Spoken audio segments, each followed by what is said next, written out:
Friends, this is Dr. Gopal Verma inviting you to attend our satsang session at Sri Bhagwan Gandhi Gangamatha Temple campus. Today, our senior motivational speaker, Sri R.K. Sinaji, is going to speak on a very important topic, that is Jesi Drashti, Vaisi Srishti. And we have lovely children among us. Our topic is dedicated to the children today. With these words, I again request you to subscribe, like, and share our YouTube channel and the page on Facebook. Thank you very much indeed. Thank you Verma साहब और बहुत बहुत स्वागत है आप बच्चों का। आप बच्चे छोटी छोटी बातों में नाराज हो जाते हो, छोटी छोटी बातों में प्रसन्न भी हो जाते हो, लेकिन एक मुख्य चीज़ तुम लोग को आज मैं बताऊं।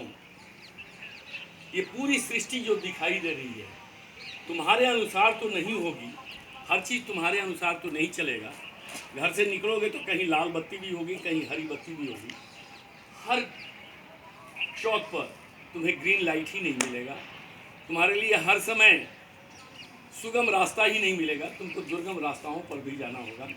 लेकिन एक चीज़ हमेशा ये रखो, जैसा तुम्हारा एटीट्यूड होगा, जैसी तुम्हारी दृष्टि होगी, जैसी सोच होगी, कुछ उसी टाइप के ये सृष्टि की भी नज़ारे तुम्हारे सामने दिखाई देंगे। तो आपकी जैसी दृष्टि वैसी ही सृष्टि, आज का यही टॉपिक है। और आज का नहीं, ये आपके जीवन के हर पल का टॉपिक है कि आप जो कुछ भी देख रहे हैं, जिस ढंग से देख रहे हैं, अगर वो अच्छा लग रहा है तो उसमें आपकी दृष्टि का ही काबिलियत है। अगर बुरा लग रहा है तो अपने आप को, अंतरात्मा को झांको, कहीं ना कहीं तुम्हारी खुद की दृष्टि में कुछ दोष है, कभी दूसरे लग रहे हैं। क्योंकि बाहर की दुनिया में कुछ नहीं है, जो कुछ है सो तुम्हारे अंदर है। आओ इसी बात पर तुम लोग को अच्छा लगेगा, कुछ प्रेरणादायक प्रसंग सुनते हैं। तुम्हारी तरह एक बच्चा बहुत जिद्दी था, बहुत बदमाशी करता था, माँ का कहना मानता ही नहीं। कोई भी बात कहो, उसके पास 10 गो बहाने रहते थे। गुस्सा इतना, कोई भी चीज़ उठा पटक करते थे। जैसे अभी हाल का है, स्टैंड उठा करके कैमरा का दे मारा, तो इस टाइप की घटना अक्सर हाँ होती थी। माँ बहुत तंग आ गई थी। तंग आ करके उसने उस बच्चे की ट्यूशन टीचर को शिकायत की, क्योंकि ट्यूशन टीचर का ही बात वो मानता था, बाकी घर में किसी की बात नहीं मानता। तो ट्यूशन टीचर को माँ ने रिक्वेस्ट किया कि मैडम, अगर इस बच्चे को सुधार दो तो बहुत कृपा होगी, क्योंकि ये इतना ज़्यादा दुष्टता कर रहा है, कोई बात सुन नहीं रहा है, जो हाथ में मिल रहा है उसी को उठा कर पटक दे रहा है, टूट जा रहा है, इसको थोड़ी सी भी अकल नहीं है, कितना का नुकसान कर रहा है। ट्यूशन टीचर ने कहा कोई प्रॉब्लम नहीं है, ये सब हैंडल हो जाएगा, मैं इसकी दृष्टि को सुधार दूँगी। उसने प्रेम से उस बच्चे को बुलाया, पढ़ाने के दरमियान उसको बुला करके समझाया। बोले बेटा एक काम करो, तुम जो कुछ भी कर रहे हो, आओ हम लोग एक खेल खेलें। इसको मैं नहीं कहता हूँ कि तुम छोड़ दो गुस्सा, तुम्हारा गुस्सा तुम्हारे अनुसार कहीं ना कहीं जायज़ होगा, तुम कुछ ना कुछ अच्छा समझते होगे तभी तुमको गुस्सा आ रहा है। तो गुस्सा हमको भी आता है, हाँ, जब भी कोई मेरे अनुसार कार्य नहीं होता तो मैं भी गुस्सा करती हूँ। सो तुम गुस्सा करते हो, बहुत अच्छी बात है, लेकिन आओ एक खेल खेलते हैं। बच्चा बड़ा खुश हुआ क्योंकि उसको सपोर्ट मिला अपने टीचर की तरफ से। तो उसने कहा कि क्या खेल खेलना है मैडम? तो बोले कि अब जो है, जब भी गुस्सा आवे तो ये सामने की दीवार में एक कील लो, एक कील को ठोक दो। उसे बड़ा मजा आया। तो शुरू के पलों में क्या हुआ, कील ठोकने में मजा आया। पहला दिन उस दीवार पर 10 कीलें आ गई, जो इंडिकेट कर रही थी कि वो बच्चा उस दिन 10 बार गुस्सा किया था। दूसरे दिन उसको बाहू में भी दर्द होने लगा, कील ठोकने में कहीं से कील ला रहा है, कहीं से हथौड़ी ला रहा है, एक जगह चून रहा है, उसको ठोक रहा है। बोला कि इतना मेहनत करना है, थोड़ा सा गुस्सा ही क्यों नहीं कम कर लिया जाए। तो उसने थोड़ी सी अपनी गुस्से को कम किया, तो उस दिन 9 कील छोड़ा गया, 10 से 1 गुस्सा कम हो गया। इस तरह से दिन बीतते गए और कीलों की संख्या धीरे धीरे दीवार पर कम। एक दिन ऐसा भी आया जिस दिन एक भी कील दीवार पर उस बच्चे ने नहीं ठोकी। बड़ा उस दिन जब देखा कि कुछ आज पूरा दीवार क्लीन है, आज के दिन में एक भी कील नहीं ठोका है, दौड़ते हुए गया, मैडम मैडम मैडम। बोली क्या है बेटा? मैडम आज एक भी कील मैंने नहीं ठोका, मैंने एक बार भी गुस्सा नहीं किया। Madam very good very good, तो तुमको इसके लिए जरूर इनाम मिलेगा, ये खेल हम लोग खेल रहे हैं, बहुत सुंदर खेल है। बोला मैडम हमको भी बड़ा मजा आ रहा है, आज देखो मैडम दीवार पर एक भी कील नहीं है। मैडम आई दीवार के पास, देखी, तो भाई वेरी गुड, बहुत अच्छा तुमने किया, आज की डेट में तुम अपने पूरे गुस्से पर कंट्रोल कर लिए, नियंत्रण किए, बहुत अच्छी बात है, लेकिन खेल अभी ख़त्म नहीं हुआ, तुमको प्राइज मिलेगा खेल ख़त्म होने के बाद, तो खेल अभी अधूरा है। अब क्या करो कि जिस दिन तुमको गुस्सा ना आवे उस दिन एक कील निकाल लो। अब वो बच्चा शुरू किया निकालना, तो जब उसको गुस्सा नहीं आता था, जाता था दीवार से एक कील निकाल, लेकिन ये करते करते महीनों बीत गए, क्योंकि शुरुआत के दिन में बहुत ज़्यादा कील ठोके हुए थे, सारे कील निकाल गए। समय आया कि सारे कील निकल गए, उसको गुस्सा आना बंद हो गया। अब उस दिन फिर दौड़ा हुआ गया, मैडम देखो एकदम दीवार साफ हो गया, कुछ नहीं है। फिर मैडम बोली तो बहुत अच्छी प्रोग्रेस है, तुम तो बहुत अच्छा है, तो खेल को तुम जीत लिया, very well done, good progress. तो एक चीज़ बताओ बेटा, इस दीवार पर तो अब कोई कील नहीं है, लेकिन और कुछ अंतर दिखाई दे रहा है? बोला कि नहीं, अब तो दीवार साफ सुथरी होगी। फिर से देखो कुछ अंतर है, क्या अंतर है? There are holes on the छेद बचे हुए थे। बोले कि इस छेद को देख रहे हो, ये क्या छेद है? ये मेरे कील ठोकने से हुए थे। अच्छा, ये कील ठोकने से हुए थे, तो इसमें तो रह गया निशान, तो हाँ निशान तो रह गया। तो एक चीज़ बताओ, तुमने अपनी माँ को जितनी बार सॉरी बोला है, तो क्या सॉरी बोलने से उनके दिल के निशान मिट गए? तब वो बच्चा सीरियस हो गया, दिल के निशान तो नहीं मिटे। तो बोले कि तो तुम जितनी बार भी गलत किए हो, जितना बार भी उद्दंडता की हो, हर बार माँ को चोट लगी थी, और उस चोट को तुमने सॉरी बोल करके तो समझ लिया कि दूर हो गया, लेकिन वो निशान नहीं जा रहा।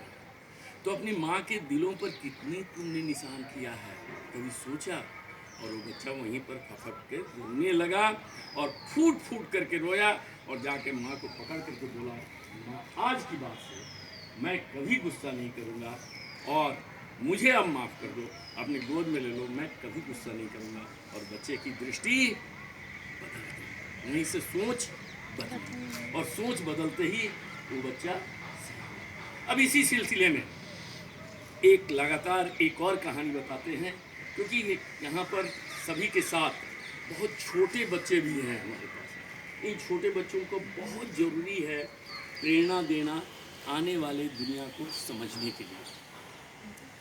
एक बार एक श्रीमान जी अपने घर से निकलते हैं, पहाड़ों पर जाते हैं, और वहाँ कुछ देर बैठते हैं और चले आते हैं। उनको पहाड़ों पर जाना बहुत अच्छा लगता है, और ये इसको डेली रूटीन में शामिल करते हैं। हर शाम को निकलते हैं, टहलने के नाम पर जाते हैं, पहाड़ के ऊपर चढ़ते हैं, वहाँ कुछ देर बैठते हैं और बैठ करके फिर वापस आते हैं। उनके घर में एक छोटा सा बच्चा था। जब वो निकल रहे थे, एक दिन वो छोटा बच्चा जो है वो पकड़ लिया उनका हाथ, बोला नहीं मैं भी चलूँगा, हमें भी ले चलो। बोले कि देखो पहाड़ का रास्ता जो है बहुत दुर्गम है और चारों तरफ खाई है, तो वहाँ थोड़ी सी भी अगर असावधानी होगी तो तुम नीचे गिर जाओगे और फिर चोट लग जाएगी, मत जाओ। लेकिन वो जिद पर अड़ गया, बोला कि नहीं मैं भी चलूँगा आपके साथ। बोले ठीक है आ जाओ। वो हाथ पकड़े जोर से और लेकर के चल। पगडंडियों से जा रहे थे लोग, पतले पतले रास्ते थे, बहुत बड़े बड़े चट्टान भी पड़े हुए थे, पिता चूंकि रोज जाता था इसलिए उसकी आदत थी, वो बच करके जा रहा था, लेकिन बेटा पहली बार जा रहा था, छोटा बच्चा है। एक बोल्डर से उसकी नी टकराई, नी टकराई तो बहुत तेज आवाज उसके मुंह से निकला, आ करके चिल्लाया। जैसे ही वो आ करके चिल्लाया तो चारों तरफ से आवाजें आ रही, आ।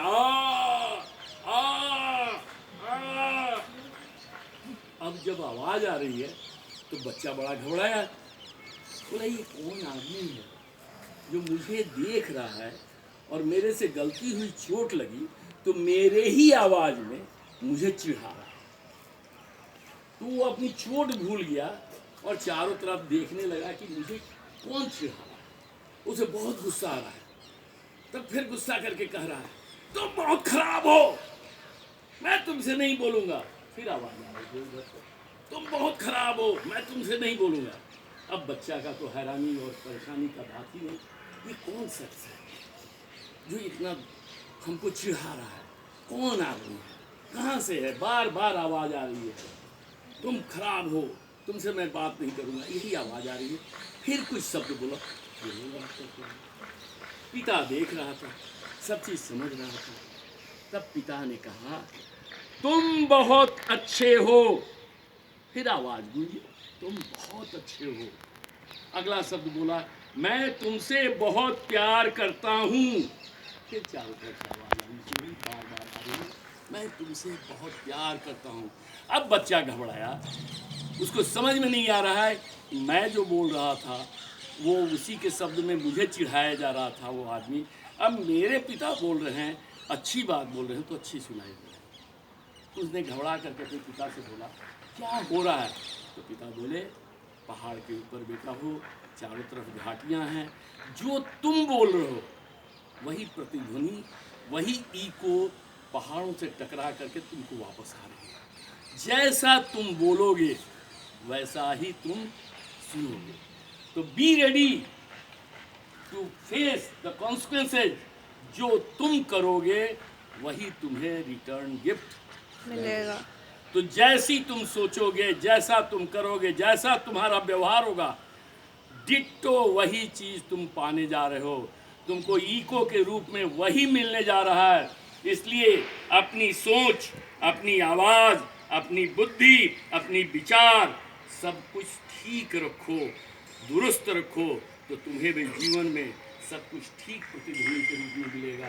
अगर तुम अच्छे होगे तो तुमको लोग अच्छे मिलेंगे, तुम बुरे हो तो लोग भी बुरे मिलेंगे। तुम अगर कहते हो कि मैं नफरत करता हूँ तो बदले में दूसरे भी तुमसे नफरत करते हैं। अगर तुम कहते हो कि मैं प्यार करता हूँ तो लोग भी तुम्हें प्यार करेंगे। इसी के साथ बच्चे, अगर तुम कुछ सीख सके हो तो बजा दो ताली इसी बात पर। धन्यवाद, धन्यवाद। Well done, Sinha Saab. Really, you have given us a wonderful speech on the motivational guidelines for our kids, not only for kids, for everyone over this earth. And hope our children and we all like this speech and will follow the same guidelines to make our life more happier and happier. Thank you very much. बस ना, आगे कुछ नहीं।